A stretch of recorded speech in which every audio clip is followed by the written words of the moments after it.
আসসালামু আলাইকুম।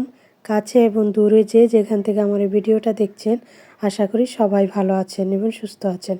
আমিও ভালো আছি আল্লাহর রহমতে। আজ একটি রেসিপি আপনাদের সাথে শেয়ার করব, সেটা হচ্ছে ফুলকপির পাকোড়া। রেসিপি দেখেই বুঝতে পেরেছেন যে ফুলকপি দিয়ে হয়তো কিছু বানাবো। অনেকে ফুলকপি দিয়ে পাকোড়া বানায়, কিন্তু আমি এখন পর্যন্ত বানাইনি, তাই আজ বানাবো। দেখি খেয়ে কেমন লাগে।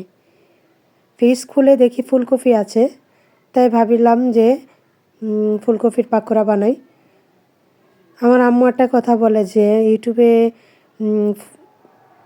নানান হাবি জাবি এটা সেটা দিয়ে খাবার তৈরি করে, যে আমরা আগে কখনো দেখিনি এবং খাইও নি, কিন্তু এখন এগুলো নতুন নতুন সব কিছু আবিষ্কার করে, ভালোই লাগে দেখতে।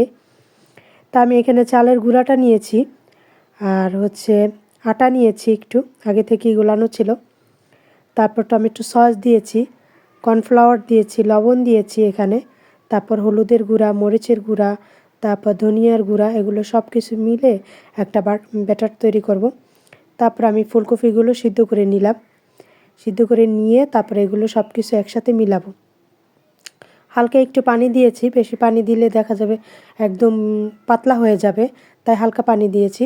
হালকা পানি দিয়ে এগুলোর একদম মাখা মাখা করে ফেলবো, মানে এই রকম হবে। আমি প্রথম বানাইতেছি, যদি কোনো ভুল ত্রুটি হয় তাহলে আপনারা কমেন্টে জানাবেন আমাকে অবশ্যই।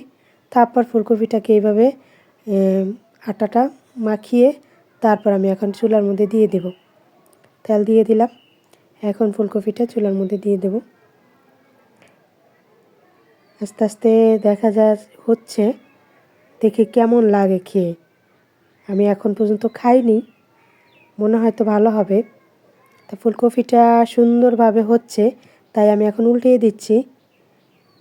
দেখেন কত সুন্দর একটা কালার হয়েছে। আসলে খাবার যেভাবে যেরকম ইচ্ছা খাওয়া যায়, যদি খাবারটা যদি সুন্দর করে বানানো যায়, সুন্দর যত্ন সহকারে সব মশলাপাতি দেওয়া যায়, তাহলে খাবারটা মজা হয়। এটা সস দিয়ে আমার মনে হয় আরও বেশি মজা লাগবে। আপনারা যারা খেয়েছেন তারা কমেন্টে জানেন। আজকের ভিডিওটা এই পর্যন্তই। আল্লাহ।